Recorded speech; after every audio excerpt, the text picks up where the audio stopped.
जादुई कुएं की जादुई लिपस्टिक। बहुत समय पहले की बात है। केशवपुर नामक गांव में नेहा नाम की लड़की रहा करती थी। नेहा बहुत गरीब परिवार से थी। नेहा की माँ घरों में काम किया करती थी और नेहा के पिताजी जहाँ पर भी काम मिल जाता वहीं काम कर लिया करते। उनका कोई स्थायी काम नहीं था, जिस कारण नेहा के घर में पैसों की हमेशा से कमी रहती थी। नेहा अपनी बहन रिया के साथ रहती थी। रिया और नेहा दोनों ही बहुत समझदार थी, लेकिन अपनी गरीबी में अक्सर वो कभी कभी भूखे सोया करते थे और अपने बच्चों को भूखा देखकर नेहा की माँ बबीता हमेशा दुखी रहा करती थी। वहीं दूसरी तरफ नेहा के पिता हमेशा चिंतित रहते थे। नेहा की माँ का काम स्थायी होने की वजह से नेहा के घर में जैसे तैसे घर खर्च चल रहा होता है, लेकिन नेहा अपने माता पिता की मदद करने के लिए घर के बाहर निकलना चाहती थी और हमेशा से 4 पैसे कमाना चाहती थी। लेकिन उम्र छोटी होने की वजह से नेहा के माता पिता उसे मना कर दिया करते थे। लेकिन एक दिन पिताजी का काम स्थायी ना होने की वजह से हमें बहुत कुछ सहना पड़ता है। इस तरीके से हम नहीं रह पाएंगे। महंगाई के दौर में हमारा रहना मुश्किल हो जाएगा। क्यों ना मैं भी बाहर जॉब कर लूं और 4 पैसे कमाकर घर लाया करूंगी। इससे हमारी गरीबी खत्म तो नहीं होगी, लेकिन कम हो जाएगी। माँ, तेरे पिताजी तुझे कभी भी बाहर जॉब करने नहीं भेजेंगे, क्योंकि पहले तो तू बेटी है हमारी, और दूसरी बात तेरी उम्र जो अभी बहुत छोटी है। हम तुझे इस बचपन में जॉब करने नहीं भेज सकते, और ना ही तो तेरा बचपन हम तुझसे छीन सकते हैं। वैसे नेहा बिल्कुल ठीक कह रही है। इस महंगाई में हम कैसे गुजारा करेंगे। इसे भी कहीं जॉब कर लेनी चाहिए ताकि ये भी 4 पैसे कमा पाए। ठीक है पिताजी, मैं कल ही शहर की तरफ जाकर कोई जॉब ढूंढती हूँ। अगर मुझे कोई अच्छी जॉब मिल जाए तो हमारी गरीबी कम हो जाएगी और फिर हो सकता है हम रिया को पढ़ा सके। ये सारी बातें होने के बाद सभी सोने चले जाते हैं। अगले दिन नेहा सुबह जल्दी उठकर तैयार हो जाती है और शहर की तरफ चली जाती है। कुछ घंटों बाद शहर पहुंच जाने के बाद नेहा बहुत खुश होती है। मैं दिल्ली आ गई। ये मेरे सपनों का शहर है, जहां मैं 4 पैसे कमा भी सकती हूँ और अपने माता पिता को अच्छे से रख भी सकती हूँ। मैं यहाँ जॉब करूँगी और जॉब मिलते ही मैं यहीं पर अपने माता पिता को ले आऊंगी। नेहा मन में बहुत सारे सपने लेकर दिल्ली आई थी और वो जगह जगह जाकर अपना रिज्यूम देती है और फिर अपने बारे में बताती है। कुछ इंटरव्यू होने के बाद नेहा का एक जगह सिलेक्शन हो जाता है। नेहा को एक रिसेप्शनिस्ट की जॉब मिलती है जो स्कूल में होती है, लेकिन उसे सिर्फ महीने के 5,000 रुपए ही मिला करेंगे। ये सब जानते हुए भी कि महीने के लास्ट में पैसे बहुत कम मिलेंगे, फिर भी नेहा तैयार हो जाती है। फिर थोड़ी देर कुछ खा पी कर वहाँ से अपने घर चली जाती है। आपको एक खुशखबरी देनी है माँ, मेरी जॉब लग गई और मुझे महीने का 5,000 रुपए मिला करेंगे। इससे अच्छी बात और क्या होगी माँ। महीने के 5,000 रुपए मेरे पूरे पक्के हैं और महीने के 5,000 आपके पक्के हैं। अब हमारे महीने के 10,000 रुपए पक्के होंगे। इससे हम अपना घर खर्चा आराम से चला सकेंगे। और अब मैं आपको शहर की तरफ ले जाना चाहती हूँ, लेकिन 1-2 महीने बाद ही हम शहर में रहने चलेंगे। मुझे पता था बेटी, तू मुझे कभी भी मायूस नहीं कर सकती। तूने आज जॉब हासिल करके मुझे बहुत खुश कर दिया और अब तेरे पिताजी के ऊपर कोई भी सर दर्द नहीं रहेगा। 10,000 महीना हमारा पक्का हो गया। अरे वाह, किस चीज की खुशियाँ मना रहे हो? जरा मुझे भी तो बताओ और जरा मुझे भी तो मिठाई खिलाओ। सभी बहुत हंसी खुशी मिठाई खा रहे होते हैं। थोड़ी ही देर बाद नेहा के पिता अपने काम से बाहर जा रहे होते हैं और साइकिल पर सवार नेहा के पिता रोड के किनारे से चल रहे होते हैं, लेकिन फिर भी कोई गाड़ी वाला उन्हें ठोक देता है और साइकिल ठुकने के बाद गिर जाती है। नेहा के पिता का बहुत सारा खून निकल जाता है, जिसके बाद आसपास खड़े लोग नेहा के पिता को हॉस्पिटल में भर्ती करा देते हैं। और फिर नेहा की माँ को जैसे ही खबर लगती है, वो अपने दोनों बच्चों को लेकर हॉस्पिटल पहुँच जाती है। मम्मी, ये क्या हो गया पापा को? अब हम कैसे रहेंगे? और अभी तो हमने खुशियाँ मनाई थी, हमारी खुशियों को किसकी नजर लग गई? बेटा, ये तो किस्मत का खेल है। तेरे पिताजी अभी तो हमारे साथ मिठाई खाकर निकले ही हैं। और ये अचानक चोट लगने लिखी थी, इसलिए तेरे पिताजी को लग गई। अब तो रो रो कर अपना बुरा हाल मत कर, ताकत रख और अपने पिता का ख्याल भी रख। ठीक है माँ, लेकिन पिताजी को इतनी चोट आई, पिताजी ठीक तो हो जाएंगे ना? माँ, पिताजी को कुछ हो गया तो? तुम दोनों शांति रखो, कुछ नहीं होगा। तुम दोनों ज्यादा घबराओ मत, तुम्हें हिम्मत से काम लेना होगा। थोड़ी ही देर बाद डॉक्टर बाहर आता है और कहता है, आपके पति को ज्यादा चोट लगने की वजह से अब वो इस दुनिया में नहीं रहे, लेकिन आपको 10,000 रूपए काउंटर पर जमा करवाने होंगे जो इनके इलाज में लग गए। क्या? ये क्या कह रही हो डॉक्टर जी? एक बार फिर से चेक करो ना। ऐसा नहीं हो सकता, मेरे पिताजी तो बहुत बहादुर है और बहुत अच्छे भी है। भगवान उनके साथ ऐसा कैसे कर सकता है? माँ, पिताजी को कुछ नहीं होगा, अभी हम फिर से चेक करेंगे। डॉक्टर तो झूठ बोल रहा है। मेरी बच्चियाँ, तुम दोनों चिंता मत करो, ऐसा कुछ नहीं होगा। तुम्हारे पिताजी बिल्कुल ठीक होंगे। अभी मैं अंदर जाकर देखती हूँ। आप में से कोई भी अंदर नहीं जा सकता और सबसे पहले हमें 10,000 रूपए जमा करो, तभी आपको आगे की क्रियाक्रम करने के लिए डेड बॉडी मिलेगी। डॉक्टर की बातें सुनकर नेहा और नेहा की माँ और उसके छोटे बहन का दिल सहम जाता है और तीनों माँ बेटियाँ मिलकर रोने लगती है।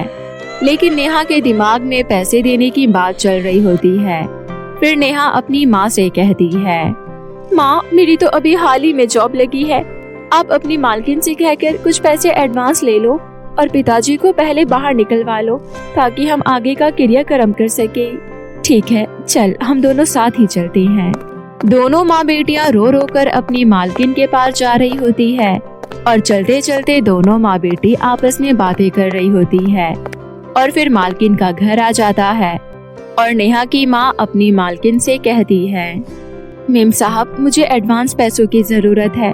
मेरे पति का एक्सीडेंट हो गया, जिसके बाद अब हमें हॉस्पिटल का किराया भरना है और मेरे पति की मृत्यु भी हो गई। मेरे पास आपके सिवा कोई भी नहीं है जो मेरी मदद कर सके।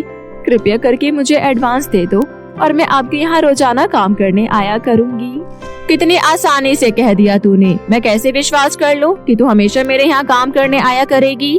मैं रोजाना आपके पास ही आया करूँगी क्योंकि मेरे पास इस दुनिया में अब कोई नहीं बचा और मैं आपके यहाँ इतने सालों से काम कर रही हूँ। मैं कभी भी आपके यहाँ काम करना बंद नहीं करूँगी। आप मेरा विश्वास करिए और मुझे 10,000 रूपए एडवांस दे दीजिए। बबीता अपनी मालकिन से गिड़गिड़ाते हुए पैसे मांगती है। बबीता बहुत ज्यादा दुख में थी और वो जैसे ही अपनी मालकिन को पैसे लाते हुए देखती है, वो अपने मन में ठंडक महसूस करती है और उसके बाद अपनी बेटी के साथ भागी भागी हॉस्पिटल आती है और सीधा डॉक्टर को पैसे देती है। फिर दोपहर में ही अपने पति का अंतिम संस्कार करवाती है। इसके बाद दोनों बच्चियां इस दुनिया में बिना बाप की हो जाती है। अब लोग उन्हें उधार देने से साफ मना कर देते हैं। ऐसे ही कुछ दिन बाद नेहा की माँ फिर से काम पर जाने लगती है और नेहा भी अपनी जॉब पर फिर से वापस काम करने लगती है। लेकिन जैसे ही नेहा ऑफिस पहुँचती है, नेहा, हमने तुम्हें यहाँ काम दिया था, लेकिन तुम इतने दिनों बाद यहाँ पर आई हो। अब हम क्या करें, खुद ही बताओ। तुम्हारी जगह कोई और लड़की आ चुकी है, अब हमें तुम्हारी कोई जरूरत नहीं है। जिस दिन मेरी जॉब लगी थी उसी दिन शाम को मेरे पिताजी का एक्सीडेंट हो गया था और उनकी मृत्यु हो गई, जिस कारण मैं जॉब पर नहीं आ पाई। मुझे लगता है कि मेरे इस प्रॉब्लम को आप लोग समझेंगे और मुझे जॉब पर रखेंगे। अच्छा ठीक है, लेकिन मैं तुम्हें 2 महीने बाद यहाँ पर काम दे सकता हूँ और अभी तुम जा सकती हो क्योंकि कोई भी जगह खाली नहीं है। नेहा तो पहले से ही परेशान थी, लेकिन मैनेजर की ये सारी बातें सुनकर नेहा का दिल टूटकर कई टुकड़ों में बट जाता है और फिर नेहा अपना मुंह लटकाकर वहाँ से निकल जाती है और रास्ते में रोते रोते चल रही होती है। और फिर वो चलते चलते एक घने जंगल में पहुँच जाती है। वहाँ पहुँचकर वो बहुत ज्यादा थक जाती है और वहीं एक कुएं के पास बैठ जाती है। जैसे ही जिंदगी में आराम आने का समय आया, मेरी किस्मत में वापस से दुख का पहाड़ आ गया। क्या जरूरत थी अभी मेरे पिताजी को अपने पास बुलाने की? भगवान जी, मैं आपसे पूछ रही हूँ, क्या जरूरत थी कि आपने मेरे पिताजी को बुला लिया और हमें इस दुनिया में अकेला छोड़ दिया? एक बाप के साए का होना बहुत जरूरी होता है और आज मैं बहुत परेशान हूँ, सिर्फ इस वजह से कि मेरी जॉब छूट गई और मेरे पापा का साया भी हट गया। नेहा ये सब रोते हुए बोल रही होती है तभी पास का पुराना कुआं बोलने लगता है। प्यारी बच्ची, तुम्हें रोने की कोई जरूरत नहीं है, जरा मेरी बात को ध्यान से सुनो। कौन बोल रहा है? मुझे डराओ मत, क्योंकि मैं तो पहले ही परेशान हूँ। प्लीज मेरे सामने आओ, मुझे डर लग रहा है, और मुझे बताओ कि आप कौन हो। डरो मत, मैं एक जादुई कुआं हूँ। मैंने तुम्हारी सारी बातें सुनी।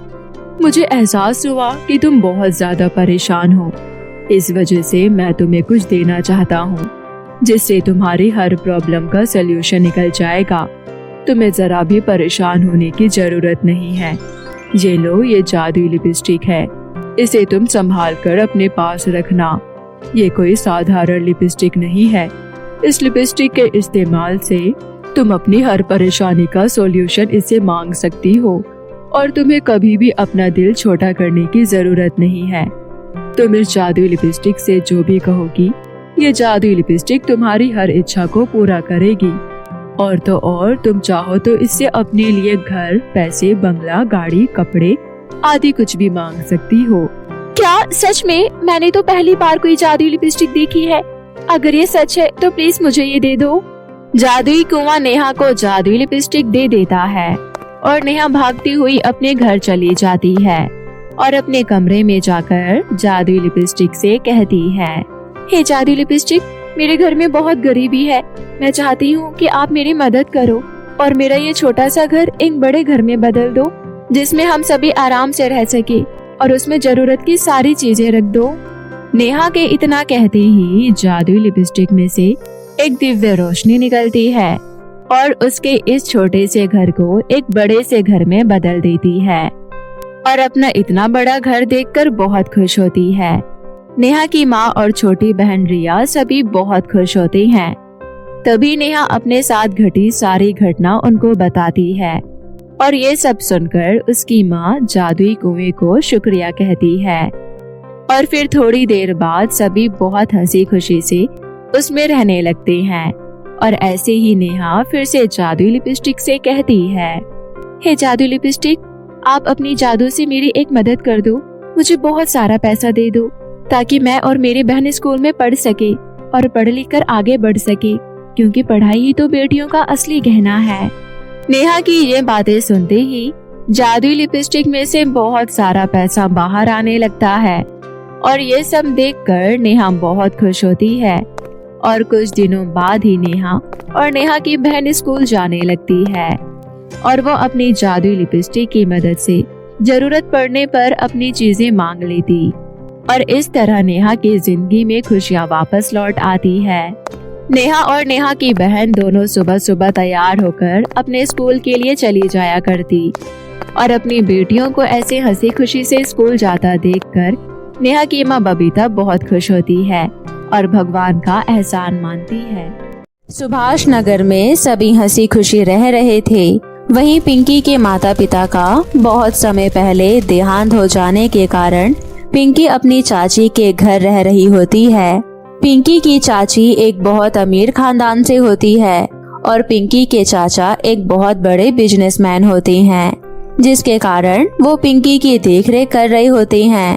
पिंकी के माता पिता के चले जाने के बाद पिंकी के चाचा ही पिंकी को अपने घर लेकर आए थे, ये सोचकर कि पिंकी की देखरेख भी उनके अपने बच्चों की तरह होगी। लेकिन पिंकी के चाचा के 2 बच्चे थे जो बहुत शरारती थे, और पिंकी के वहाँ रहने के कारण दोनों ही शरारती बच्चे पिंकी की बहुत ज्यादा खींचातानी करते थे। लेकिन पिंकी अपनी चाची की बेटी मुस्कान और बेटा मोहित दोनों को अपना सगा भाई बहन समझती थी। पिंकी को अनाथ अनाथ कहकर वो लोग चिढ़ाते थे।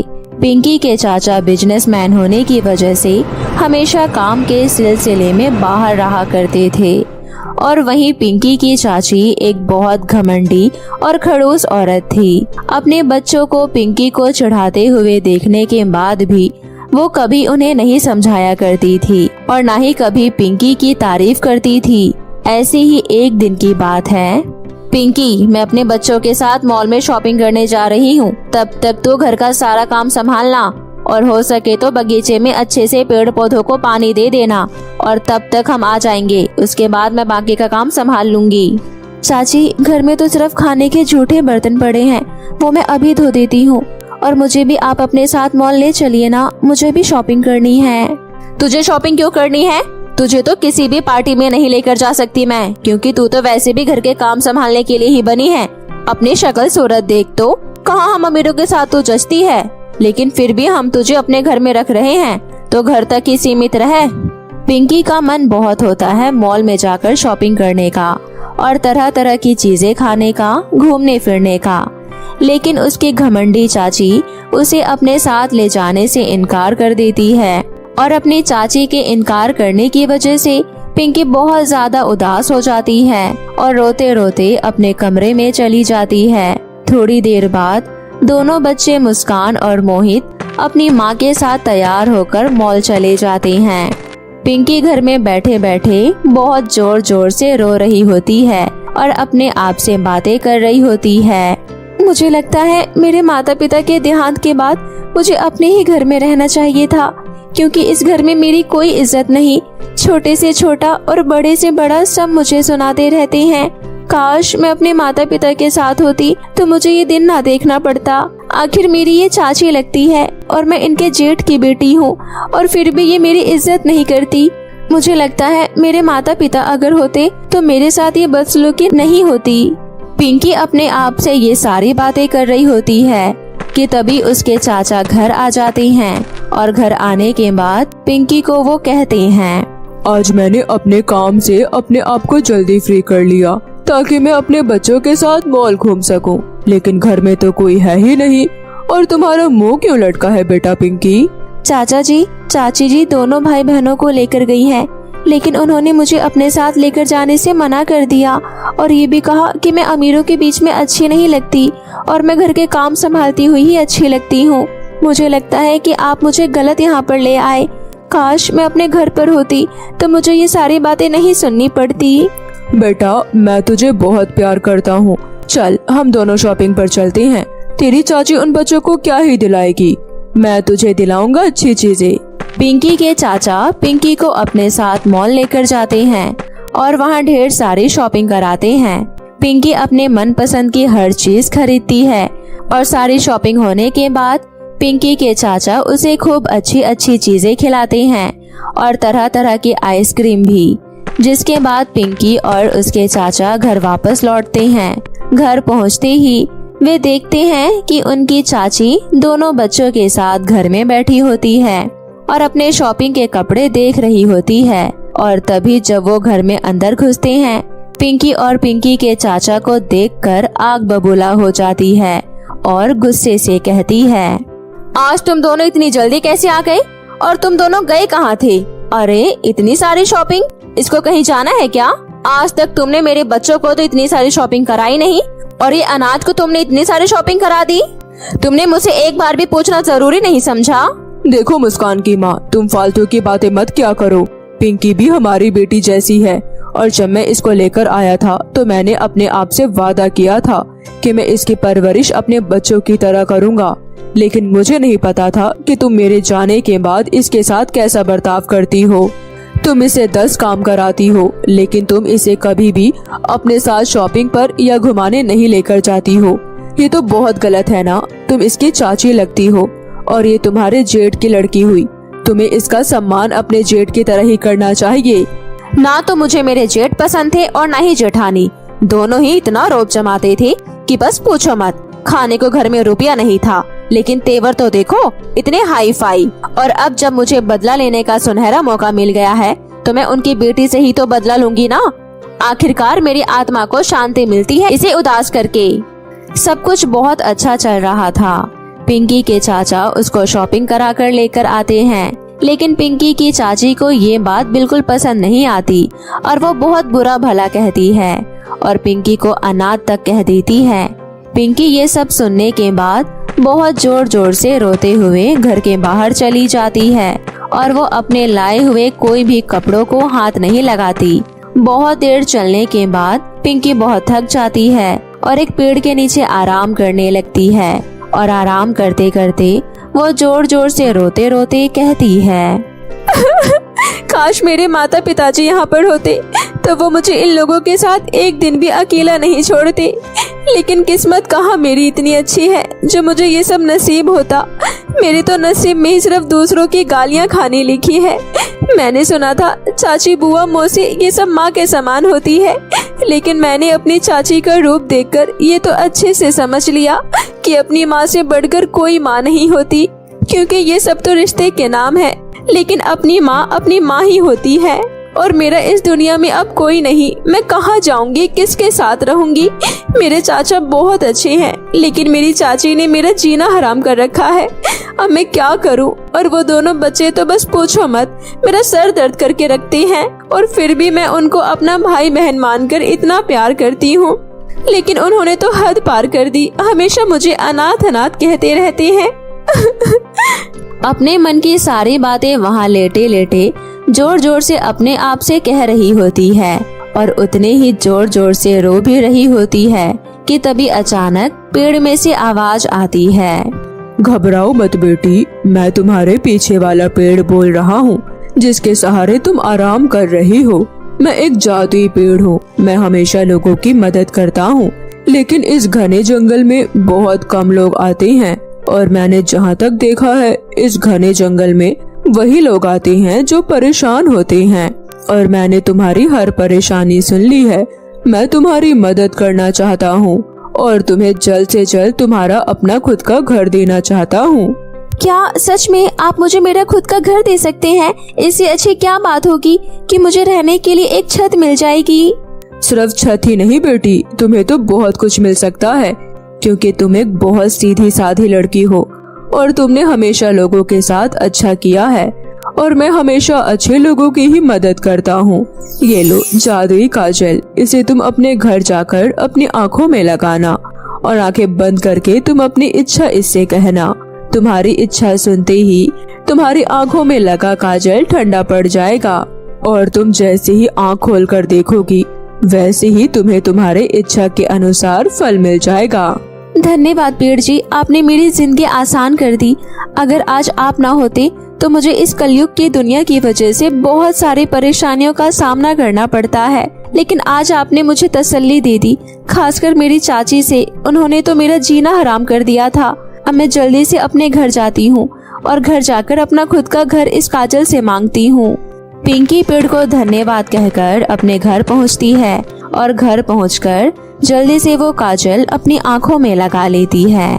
काजल आंखों में लगते ही ठंडा पड़ जाता है और पिंकी अपनी इच्छा काजल से कहती है, हे जादुई काजल, आप मुझे रहने के लिए एक बहुत बड़ा और अच्छा घर दे दो, जिसमें जरूरत की सारी चीजें रखी हो, और मुझे पहनने के लिए ढेर सारे कपड़े चाहिए, और मैं चाहती हूँ कि उस घर में तरह तरह के व्यंजन भी रखे हो।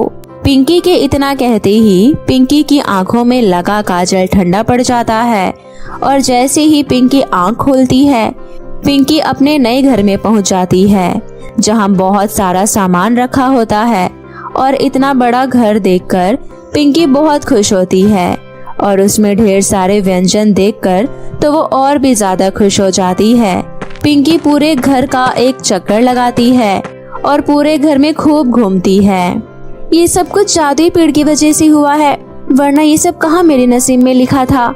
आज मैं इतने बड़े घर में पहुँच गई हूँ कि मुझे तो खुशी के मारे कुछ समझ ही नहीं आ रहा। अब मैं बहुत खुश हूँ। मुझे किसी चीज की कोई जरूरत नहीं है, और अगर मुझे कोई जरूरत भी हुई तो मैं इसे जादुई काजल से कहकर मैं उसे भी मंगवा लूंगी। इस तरह पिंकी बहुत खुश होती है और पिंकी अपने जादुई काजल को हमेशा अपने पास छुपा कर रखती है। पिंकी के हमेशा से जो भी सपने थे, जो पिंकी कभी पूरा नहीं कर पाई, लेकिन अब जादुई काजल की मदद से पिंकी अपने सभी सपनों को, इच्छाओं को एक एक करके पूरा करती है। और वो अपने जादुई काजल से बहुत प्यार करती है और उसे भी बहुत आराम से और संभाल कर रखती है। पिंकी अब बहुत खुश होती है। उसके पास किसी चीज की कोई कमी नहीं होती और जो भी कमी पड़ती वो अपनी जादुई काजल से कहकर उसे पूरा करवा लेती। तो मेरे प्यारे दोस्तों, कैसी लगी आपको मेरी ये कहानी? मुझे कमेंट करके जरूर बताएं। अगर आपको मेरी ये कहानी पसंद आई हो तो मेरे चैनल को सब्सक्राइब करना ना भूलें।